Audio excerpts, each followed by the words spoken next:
সকলোকে পুনৰবাৰ অনলাইন ক্লাছলৈ স্বাগতম জনাইছোঁ। আজি আমি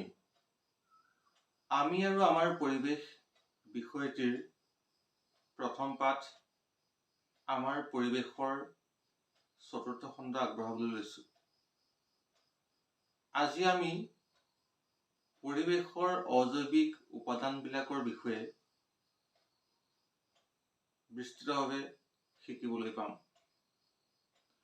পৰিৱেশৰ অজৈৱিক উপাদানবিলাকৰ ভিতৰত পানী, বায়ু, মাটি, সূৰ্যৰ পোহৰ আদি অপৰিহাৰ্য। এতিয়া আমি পানীৰ বিষয়ে কিছু কথা জানিলেও আহা। পানী হৈছে পৰিৱেশৰ এটা অতি গুৰুত্বপূৰ্ণ অজৈৱিক উপাদান। পৃথিৱীৰ মুঠ পানীৰ সৰহভাগেই সাগৰ মহাসাগৰৰ পানী। ইয়াৰ উপৰিও নদ-নদী, জান-জুৰি, খাল-বিল, ভূগৰ্ভৰ পানীও পানীৰ একো-একোটা উৎস। পানী নহ'লে কোনো জীৱ আৰু উদ্ভিদ জীয়াই থাকিব নোৱাৰে। বহুদিন বৰষুণ নহ'লে যিদৰে কোনো এটা অঞ্চলত খৰাং পৰিস্থিতিৰ সৃষ্টি হয়, ঠিক তেনেদৰে অতিৰিক্ত বৰষুণ দিলেও কোনো কোনো অঞ্চলত বানপানীৰ সৃষ্টি হয়। এতিয়া পৰিৱেশৰ আন এটা গুৰুত্বপূৰ্ণ অজৈৱিক উপাদান হ'ল মাটি। সকলো মাটিৰে উৰ্বৰতা একেই নহয়। কিছুমান মাটি উৰ্বৰ আৰু কিছুমান মাটি অনুৰ্বৰ। মাটিৰ গুণাগুণৰ ওপৰত ভিত্তি কৰি ভিন্ন ভিন্ন খেতি কৰা হয়।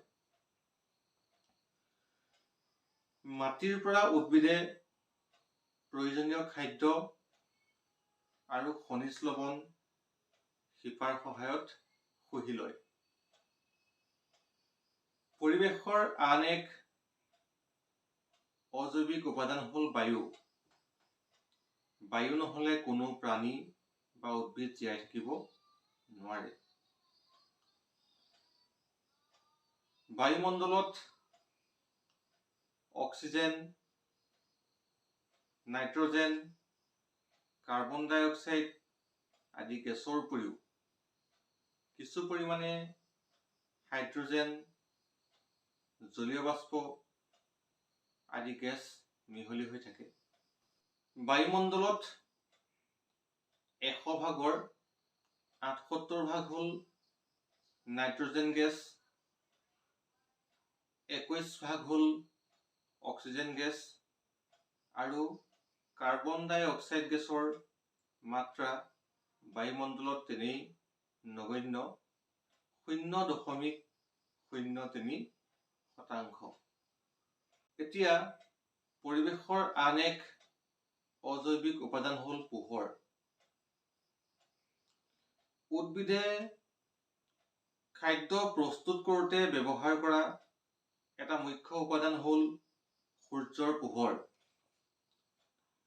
এই সূৰ্যৰ পোহৰক আমি শক্তি হিচাপে ব্যৱহাৰ কৰিব পাৰোঁ, যাক আমি সৌৰ শক্তি বুলি কওঁ। সৌৰ শক্তিক কয়লা, খাৰুৱা তেল, খৰি আদি ইন্ধনৰ বিকল্প হিচাপে ব্যৱহাৰ কৰিব পাৰোঁ। আমি বুজিলোঁ যে বায়ু, পানী, মাটি, উদ্ভিদ, প্ৰাণী, চৰাই-চিৰিকটি আদি উপাদানসমূহে প্ৰাকৃতিক পৰিৱেশৰ সৃষ্টি কৰে। জীৱশ্ৰেষ্ঠ মানুহে অতীতৰ পৰাই পৰিৱেশৰ বিভিন্ন উপাদান ব্যৱহাৰ কৰি নিজৰ প্ৰয়োজন পূৰাই আহিছে। উদাহৰণস্বৰূপে ঘৰ-দুৱাৰ, ৰাস্তা-ঘাট, দলং, উদ্যান, উদ্যোগ, কীৰ্তিচিহ্ন আদি প্ৰকৃতিৰ পৰা পোৱা উপাদানবোৰৰ পৰাই মানুহে নিৰ্মাণ কৰি লয়।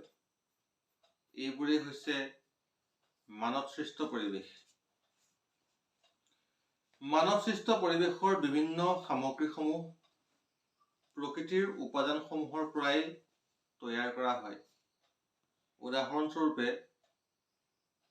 ৰাস্তা-ঘাট সাজিবলৈ প্ৰয়োজন হোৱা শিল, বালি, আলকতৰা আদি প্ৰকৃতিৰ একোটা উপাদান।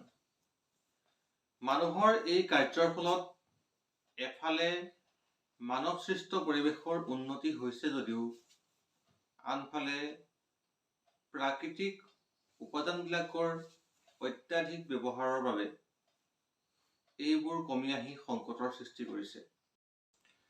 পৰৱৰ্তী খণ্ডত আমি অসমৰ কোন কোন ঠাইত কি কি কীৰ্তিস্তম্ভ আছে তাৰ বিষয়ে শিকিবলৈ পাম। আজি পাঠদান ইমানতে সামৰণি পৰিলোঁ। ধন্যবাদ।